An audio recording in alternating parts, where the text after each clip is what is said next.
Blog में सबका हार्दिक स्वागत है। सबके मंगल भविष्य की कामना के साथ आज प्रेरणादायक विषय में दोस्तों मानव जीवन में एक पुरुषार्थ व्यक्तित्व की अभिकल्पना के लिए जीवन में वैराग्य भाव से मानव कैसे अपने जीवन को चरितार्थ करता है। वैराग्य से मानव जीवन के क्या मंत्र, जीवन का क्या मंत्र होना चाहिए। सत्य से हम कैसे साक्षात्कार करें। मानव में ईश्वर कैसे ईश्वर का ध्यान होता है और परमात्मा की आसक्ति क्या है। तो हमारे जीवन में अगर हम सतत पुरुषार्थ करने के भावों का लगातार पुरुषार्थ से व्यक्तित्व को मजबूत बनाने में हम कामयाबी हासिल कर सकते हैं। व्यक्तित्व दोस्तों हमारे अंदर की आत्मा अभिव्यक्ति है। हम जैसे हैं यह उसका प्रकटीकरण एवं प्रकाशन है और व्यक्तित्व वह प्रकाश पुंज है जिसका स्रोत हमारे अपने ही अंदर विद्यमान है। कस्तूरी कुंडल विषय मृग ढूंढे बनवाए, ऐसे घटकर राम है दुनिया देखी नवाए। तो आंतरिक गुण भी व्यक्तित्व के रूप में प्रकाशित और प्रसारित होते हैं। अंतःकरण जितना हमारा शुद्ध होगा, परिमार्जित होगा, भावनाएं जितनी पावन होंगी, पवित्र होंगी, विचार जितने उत्कृष्ट होंगे, व्यक्तित्व उतना ही प्रखर और प्रभावशाली होगा, सार्थक होगा और ज्योतिर्मय होगा। अतः व्यक्तित्व का मापदंड जो है वह फौलादी चरित्र, पैने एवं परिपक्व चिंतन तथा भावपूर्ण व्यवहार के आधार पर तय किया जाता है। तो दोस्तों व्यक्ति का प्रखर व्यक्तित्व समाज के जन संकुल में अलग दिखता है। यह उस प्रकाश स्तंभ के समान है जो स्वयं को ज्योतिर्मय होता ही है। साथ ही वह जीवन समुद्र में चलने और बढ़ने वाली नौकाओं की जहाज़ों को अपने मंजिल तक पहुंचाने के लिए दिशा प्रदान करता है। और वह एक ऐसी बेशकीमती यानी बिना कोई कीमत के बेशकीमती संपदा है। सब चीज़ छोड़ कर के गोधन गर्दन बाजधन और रतन धन खान। तो पुरुषार्थ से हमारे जीवन में जो बहुतायत खर्चने पर भी चुकती नहीं है, कभी समाप्त नहीं होती है, उसका कोई आदि न अंत है। तो वह अपनी दशा और दिशा का निर्धारण स्वयं करता है। जब परिवेश ऐसा आता है तो दिशा और दशा अपने आप ही निर्धारित होती है। जिस प्रकार आज 144 साल के बाद महाकुंभ में 50 करोड़ लोग जो हैं आस्था की डुबकी लगा चुके हैं। तो वह स्वयं सतपथ पर चलने अपने आप मार्गदर्शित करती है। भगवान की जब सतत पुरुषार्थ की भावनाओं का जागरण मानव चिंतन में होता है तो हमारा मार्ग स्वयं ही प्रशस्त होने लगता है। उत्कृष्ट व्यक्तित्व संपन्न व्यक्ति में असाधारण निर्णय लेने की क्षमता अपने आप ही उजागर हो जाती है। तो यह अच्छे बुरे का सत्य असत्य और श्रेय और पेय का भेद जानता है। सदा श्रेष्ठ का ही चरण वर्ण करता है, अच्छाई अपनाता है, सदाचार ही उसका सानिध्य बनता है और सदाचार ही उसके पीछे उसकी परछाया के अनुसार हमेशा उसका साथ नहीं छोड़ता है। इसीलिए इसकी अपनी अनौखी मौलिकता होती है और तथा इसमें एक अनोखा निरालापन होता है जब पुरुषार्थ, सतत पुरुषार्थ की अभिव्यक्ति हमारे अंतःकरण में होती है। तो आत्मबल, साहस एवं प्रखरता और इसकी मौलिक विशेषताएं हमारे अंतःकरण में अवतरित होती हैं। इसी तरह विशेषज्ञों, जो विलक्षण प्रतिभा के लोग हैं, जो ज्ञान और अज्ञान की विचारणा को सही स्वरूप देते हैं, विशेषज्ञों के अनुसार व्यक्तित्व उसे कहा जाता है जिसमें स्वतंत्र और सत्ता, आत्मयोग्यता, प्रभावत्मकता, श्रेष्ठता और उत्कृष्टता और चरित्र व चिंतन का समुचित एवं सुंदर समावेश हो। इसीलिए उसमें चुंबकीय आकर्षण होता है, यानी जादुई प्रभाव होता है।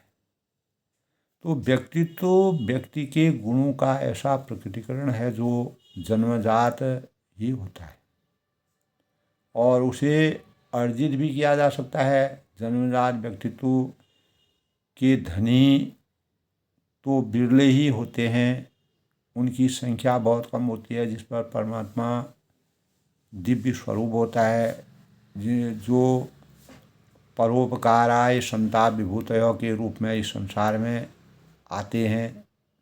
जन्म से व्यक्तित्व संपन्न होते हैं। ऐसे व्यक्ति अति विलक्षण एवं विशेष प्रतिभा संपन्न होते हैं।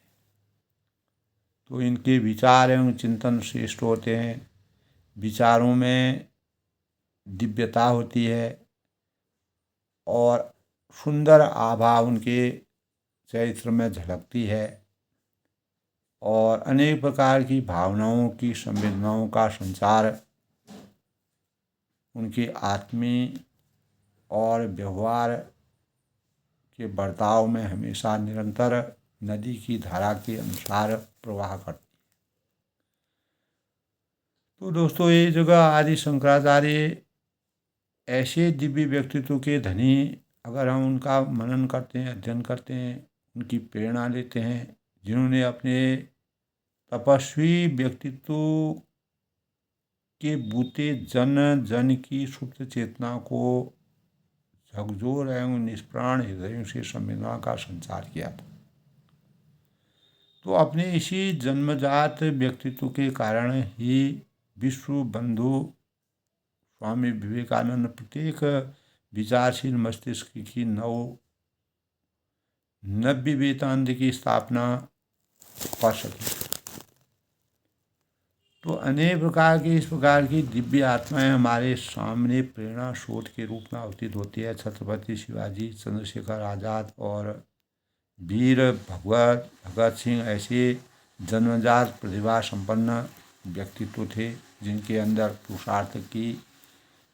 पुरुषार्थ की भावनाएं कूट कूट कर भरी हुई थी। तो व्यक्तित्व के ये गुण जन्म से कम ही को मिलते हैं। बहुत कम लोग ऐसे होते हैं जिनको जन्मजात ऐसे गुणों का, ऐसे लक्षणों का समावेश जिनमें होता है। अधिकतर तो स्वयं को दोस्तों तप की भट्टी में पकाकर, जिस प्रकार सूर्य लगातार अपनी तप से इस धरती को तपाता है, पूरे जीव जंतुओं को तपाता है, तो महान पुरुषार्थ के द्वारा गढ़कर ही हम बनते हैं। जब तक लोहा होता है, लोहे को जब हम लाल करते हैं तब उसको हम पीट करके उसको अनेक प्रकार की धातुओं को, वस्तुओं को बनाने में कामयाबी हासिल करते हैं, क्योंकि हम उसको तबाह करके इतनी साधना हमारे अंतर्गत होती है, तब हम उसको एक सही सांचे में डाल सकते हैं। जब वो अग्नि के स्वरूप में हो जाता है तब हम उसको एक सांचे में ढाल करके उसके स्वरूप का परिवर्तन करते हैं। तो सतत पुरुषार्थ में अपार इस प्रकार की दिव्यताएं छुपी हुई हैं।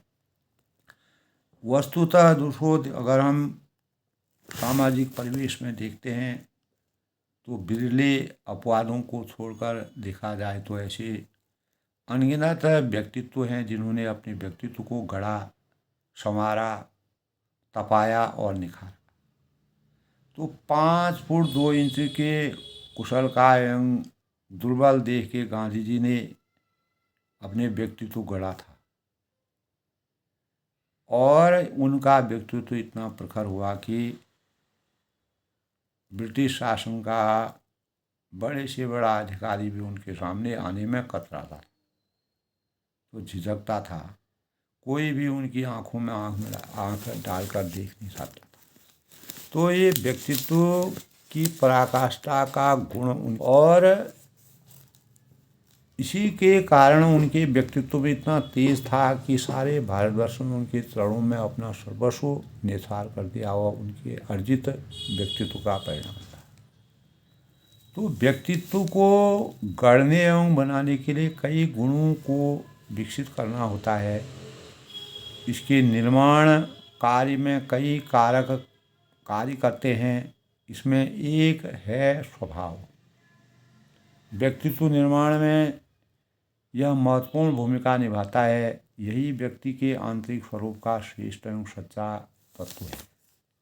तो स्वभाव से ही कोई प्रिय या अप्रिय बनता है और इसी से श्रेय, सम्मान या अपमान, तिरस्कार का अच्छा बुरा उपहार मिलता है हमारे जीवन। यही प्रशंसा एवं निंदा का मुख्य कारक बनता है। अच्छे स्वभाव से जहाँ सबका दिल जीता जा सकता है, वही बुरे स्वभाव से वंचना, लांछना रूपी काल कूट पीने को मजबूर होना पड़ता है। तो स्वभाव न केवल औरों को प्रभावित करता है बल्कि अपनी मानसिक बनावट एवं बनावट का भी कारण बनता है।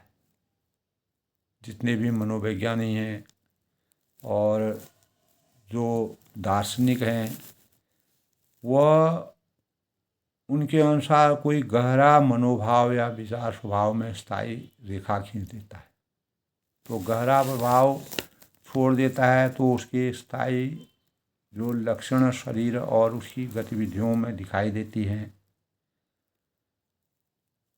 तो विशेष यानी एक बार एक विशेषज्ञ ने सुकरात को देखकर कहा था कि ये सज्जन विषयी, मूढ़ और आलसी वृत्ति के दान पड़ते हैं।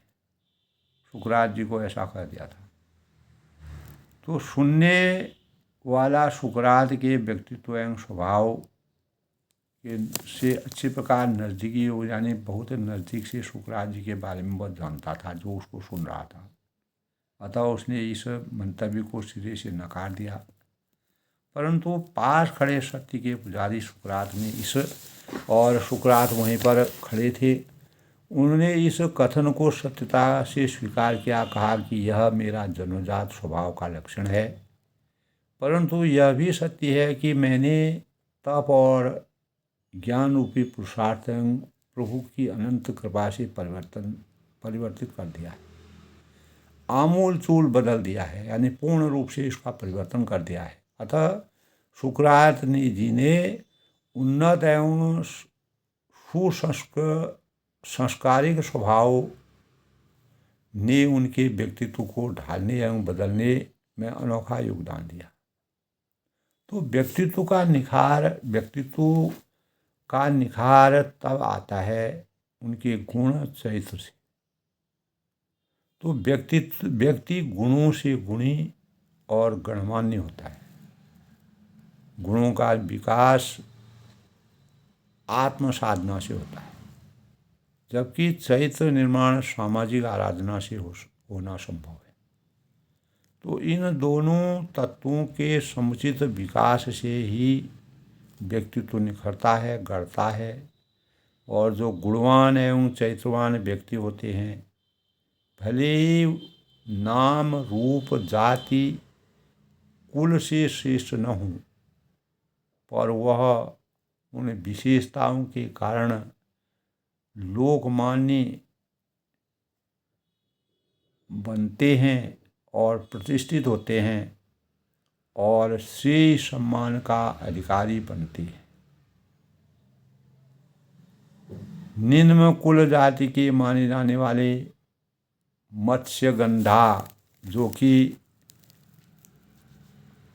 पुत्र व्यास जी ने अपनी प्रचंड तपस्या एवं गहन साधना के द्वारा गुण एवं चरित्र का विकास कर अपने व्यक्तित्व को समुच्चय बनाया था।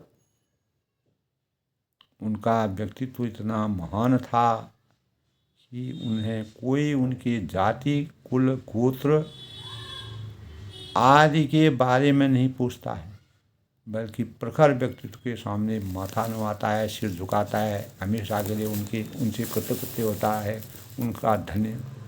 उनसे धन्य हो जाता है, ज्ञान परिपक्व हो जाता है, समर्थवान हो जाता है, आत्मा अनुभूति हो जाती है, आत्मज्ञान की प्राप्ति हो जाती है। तो व्यक्तित्व ऐसा दिव्य प्रकाश है, ऐसी अनोखी ज्योति है जिसके मूल में उत्कृष्ट चिंतन और सरल संवेदनाएं छिपी हुई हैं। तो विचारों की अलौकिक आभा इसमें झलकती है। जैसे विचार होंगे वैसा ही व्यक्तित्व होगा। हमारे विचार जो होगा, उन विचारों की अभिव्यंजना जो हम सोचते हैं, विचारते हैं, मंथन करते हैं, वैसा ही हमारा व्यक्तित्व होगा। उत्कृष्ट चिंतन व्यक्तित्व को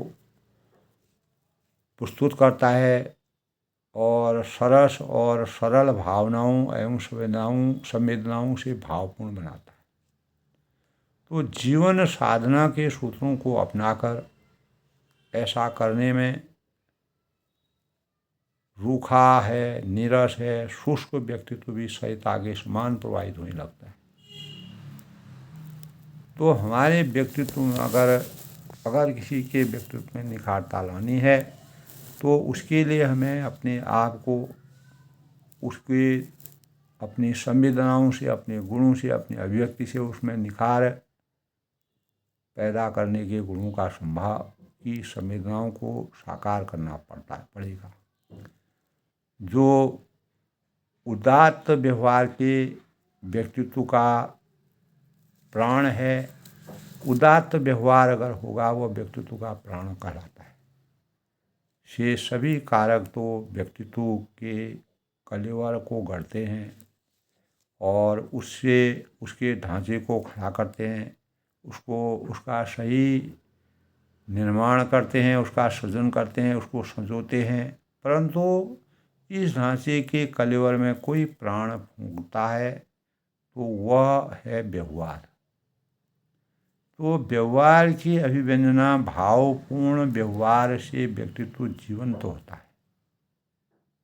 इसमें नई जिस प्रकार एक पेड़ में जब नई ऋतु आती है, नई कोपलें फूटती हैं बसंत ऋतु में, तो प्रसून खिलते हैं, फूल खिलने लगते हैं।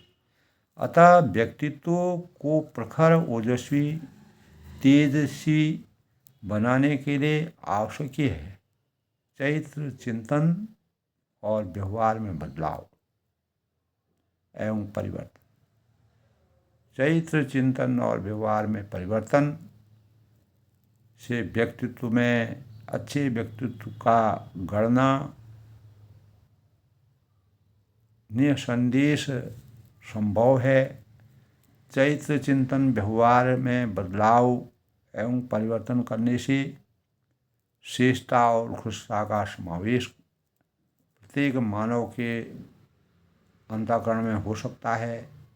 उत्कृष्ट व्यक्तित्व से संपन्न बना जा सकता है, हम प्रभावशाली बन सकते हैं, जीवन में सही मंत्रों का ईश्वर से अपना सीधे संवाद स्थापित कर सकते हैं।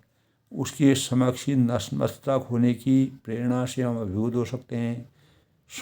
ख्याति समाज से हमको अनेक प्रकार की ख्याति मिल सकती है, हमारी प्रसिद्ध हो सकती है और उसके प्रति आभारी हम रहते हैं। किंतु किसी प्रकार की घमंड या दंभ या अहंकार को हमको अपने अंतःकरण में उपजना नहीं देना है। तो हम सभी सुखद जीवन का सपना देखने की परिकल्पना कर सकते हैं, मगर इस सपने को हकीकत में बदलने के लिए हमें प्रखर व्यक्तित्व की आवश्यकता है। सांस लेना जीवन का उद्देश्य केवल सांस लेना नहीं है। जीवन एक लक्ष्य है और जिसका सबसे बड़ा उद्देश्य स्वयं के अस्तित्व का औचित्य सिद्ध करना भी।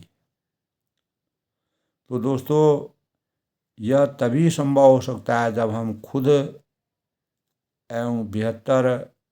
खुद एक बेहतर जीवन यापन जिएं और दूसरे के लिए भी बेहतर जीवन निर्वहन के लिए सहायक बने। तो हालांकि इस मार्ग में कुछ सहजता भी हो सकती है, असहजता भी हो सकती है। तो रविन्द्रनाथ टैगोर जी ने एक जगह यथार्थ ही कहा है कि अपनी जिंदगी, अपना सुख तो सब जीते हैं, अनुभव करते हैं, लेकिन जो अपने सुख के साथ साथ दूसरों के लिए सोचता है, मनन करता है, वह कुछ करता है तो उसे परेशानियां भी उतनी झेलनी पड़ती है, त्याग करना पड़ता है, समर्पण करना पड़ता है। तो प्रकृति बहुत कुछ देती है, किंतु कभी किसी से उसके बदले में कुछ नहीं मांगती। यही अभिधारणा हमारे पास भी जो कुछ जिस रूप में है, उससे बिना किसी आकांक्षा के सबको लाभान्वित करने के भाव मानव चेतना में होने चाहिए। तभी व्यक्तित्व की गढ़ने के सभी स्वच्छ भावनाओं का समावेश होगा। अन्यथा वह एक अकेला परमात्मा तो सारी सृष्टि के लिए बहुत हैं। परमात्मा की आसक्ति सर्वे गुणा संपन्न है। वस्तुतः हमारा व्यक्तित्व आसमान जैसा होना चाहिए, क्योंकि जमीन कितनी भी महंगी क्यों न हो, लोग खरीद लेते हैं। वही जीवन का मंत्र है। तो अगर इंसान को रहना होगा तो वह जमीन कितनी भी महंगी होगी, उसको खरीदना पड़ेगा। इसी प्रकार हमें अपने व्यक्तित्व के सृजन के लिए, व्यक्तित्व के निर्माण के लिए तो सत्य से साक्षात्कार करना और सत्यं शिवम सुंदरम के अर्थ को समझना, और सत्य भगवान शिव की तरह सदैव सुंदर है, कल्याणकारी होता है, वह इसीलिए कि वह मार्गदर्शक मंत्र है, क्योंकि वह हम जीवन में आंतरिक सौंदर्य का संचार करते हैं। इसका भाव भी वही है। सत्य ही शिव है और शिव ही सौंदर्य की पराकाष्ठा है। अर्थात कोई भी चीज़ सत्य है, कल्याणकारी है और सुंदर है, तभी उसकी ग्राह्यता है। तो निर्भय वही है इस संसार में दोस्तों जो सत्य की शरण में है, और असत्यगामी सदैव भयग्रस्त रहता है। और शिवम का संबंध भगवान शंकर से नहीं जोड़ा जाना चाहिए, दोनों में अंतर है। शिव निर्गुण, निराकार और अमूर्त सत्य है। शिव का अर्थ है शुभ, अर्थात जो सत्य होगा और उससे जुड़ा हुआ जो शुभ होगा। तो सर्वशक्तिमान आत्मा ही शिवम है, जो दोनों भावों के मध्य आत्मा लिंगानुपात से विद्यमान है। संसार में, इस जगत में, इस सृष्टि में, इस भूमंडल में तीन ही तत्व हैं, सत्य है, शिव है और सुंदर है। अर्थात शिव, ईश्वर, आत्मा एवं प्रकृति। त्रिशब्दी जो इस यह युति को ही पूर्ण आत्मा एवं प्रकृति माना गया है। त्रिशब्दी इस युति का ही पूर्ण आनंद का अगर हमको लाभ उठाना है तो इसकी व्यापकता को आत्मसात करने की प्रत्येक व्यक्ति में जीवन को श्रेष्ठ बनाने के भावों का संचार तभी हो सकता है, तभी मानव में ईश्वर की कल्पना हम कर सकते हैं। व्यक्तित्व का अगर हमारा व्यक्तित्व सही स्वरूप में गढ़ा होगा तो मानव में हम ईश्वर की आराधना मानवीय स्वरूप में सरलतापूर्वक कर सकते हैं। इसका सहज कारण वही है कि प्राय ईश्वर की मानव से किसी अन्य रूप से कल्पना कर पाना तो दूसरी यानी हमारी बुद्धि की सीमाओं में है, नहीं वह हमारे मन के अनुकूल है। तो मानव इतिहास साक्षी है कि जब भी किसी अवतार या संत या धरती पर अवतरण हुआ तो उसके भीतर में ईश्वरीय तत्व की दीप्ति इतनी प्रबल होती है कि उसकी समक्ष सभी सिर झुकाने को नतमस्तक हो जाते। तो यह हमारे व्यक्तित्व और स्वभाव की परिकल्पना है, स्वभाव का स्वरूप है। राम कृष्ण से लेकर बुद्ध भी देश काल सीमा से परे हैं। इन ज्योतिर्मय आत्माओं का जब आविर्भाव होता है तभी हम ईश्वरीय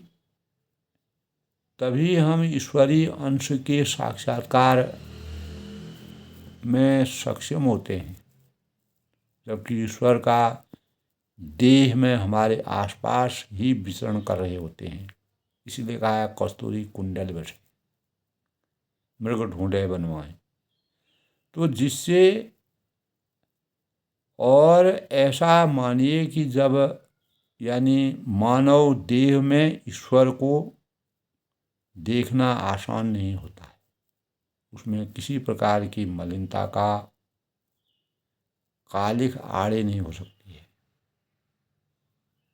यानी प्रेम करना कठिन हो सकता है, किंतु घृणा, जलन, क्रोध, तिरस्कार, दुत्कार, दूसरे को हीन समझने के भावों का त्याग,